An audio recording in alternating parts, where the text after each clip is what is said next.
Line लगी थी बहुत लंबी।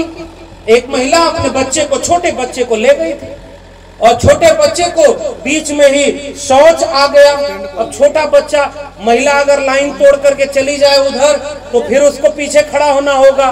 तो उसने क्या किया कि छोटा बच्चा था, कहा कि यहीं बैठ करके यहीं कर लो, थोड़ा कपड़े से अंधेरा कर दिया।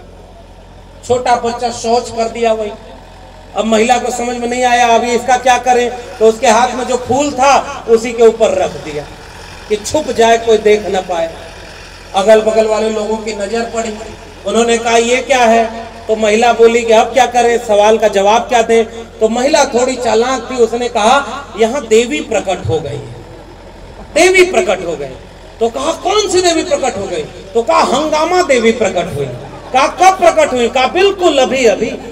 और मैं सबका रेफरेंस दूंगा, किसी को अगर लगे कि हम गलत बोल रहे हैं, हम भक्ति काल में कबीर रैदास सबका रेफरेंस किताब का नंबर लेकर के बता देंगे। अगल बगल के सारे लोग कहे उतना दूर क्या जाना, यही माला चढ़ाने लगे। और वहीं जब सारा माला चढ़ाने लगे, माले का ढेर बन गया। अचानक मंदिर के व्यवस्थापक लोग लौटे और उन्होंने कहा कि ये क्या हुआ। तो कहा देवी प्रकट हो गई। कहा अरे ऐसे कैसे देवी प्रकट हो जाएंगी, यहाँ तो दक्षिणा वाला अभी डब्बा भी नहीं रखा है, इसलिए हटाओ जरा देखो इसमें। और अंत में गए तो क्या मिला। अब मैं और कुछ नहीं बोलूंगा, समझदार को। हमारे गांव में कुछ 4 बच्चों ने गधा मार दिया। गधा मार दिए तो एक आदमी के पास गए। किसके पास जाते हैं आप लोग समझते हैं ना, जो भूत भविष्य वर्तमान सबका भविष्य बताता है। उसके पास गए और कहे कि गांव में गधा मार दिया। तो कहा अरे ये तो बहुत बड़ा पाप हो गया, वेदों में लिखा है, पुराणों में लिखा है और इसकी सजा मिलेगी। और कहा क्या सजा मिलेगी। कहा 22 प्रकार के नरक होते हैं, उसमें कहीं काटा जाएगा, कहीं डीप फ्राई किया जाएगा, कहीं सड़ाया जाएगा। तो कहा मुक्ति कैसे होगी, बचाव कैसे होगा। तो कहा कि 25 गांव के हमारे लोगों को बुला के खिलाना होगा, हवन कराना होगा, तब जाके इससे बचाव होगा। तब तक उसी आदमी से कान में एक आदमी जाकर बोला कि बाबू साहब, वो जो आपको 4 बच्चे गधा मारे हैं उसमें एक वो आपका बेटा संतोष भी था। तुरंत वो चुपचाप बैठे। और हमारे यहाँ भोजपुरी में गांव में लोक कथा कही जाती है कि 2-4 लइकन में एक संतोष और गधा के मरले में कौनो न दोष, कोई दोष नहीं है। आपके बच्चे को अगर परीक्षा में नौकरी नहीं मिल रही, परीक्षा में नंबर नहीं मिल रहा, तो एक पाखंडी कोई आकर कहता है कि बेलपत्री पर शहद लगाओ और फला जगह लेकर चिपका दो, आपका बेटा परीक्षा पास कर जाएगा।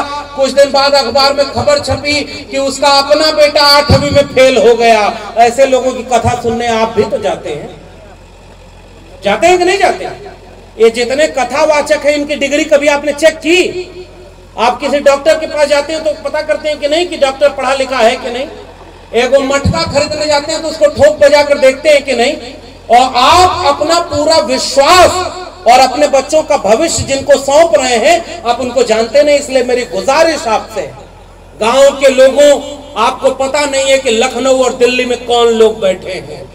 लखनऊ और दिल्ली में वो लोग बैठे हैं जो पूंजीपतियों के पैसे से चुनाव लड़ते हैं, करोड़ों करोड़ रुपया उनसे लेते हैं और करोड़ों रुपया लेकर के वो चुनाव लड़ते हैं। और जब चुनाव जीत जाते हैं तो उनका 12 लाख करोड़ रुपया माफ कर देते हैं। और आपके लिए कहते हैं 5 किलो अनाज अगले 5 साल तक मुफ्त में मिलेगा। क्यों भाई, मुफ्त में शिक्षा चाहिए थे कि अनाज चाहिए थे। आप लोग हाथ उठा के बताओ, मुफ्त में अनाज चाहिए कि शिक्षा चाहिए। जोर से बोलिए। अगर आपको 2 चीजें विकल्प में दें कि मुफ्त में क्या लोगे, तो पढ़ाई और दवाई लेंगे कि अनाज लेंगे। अगर दवाई और पढ़ाई मुफ्त में मिल जाए तो 5 किलो अनाज आप कमा सकते हैं कि नहीं कमा सकते।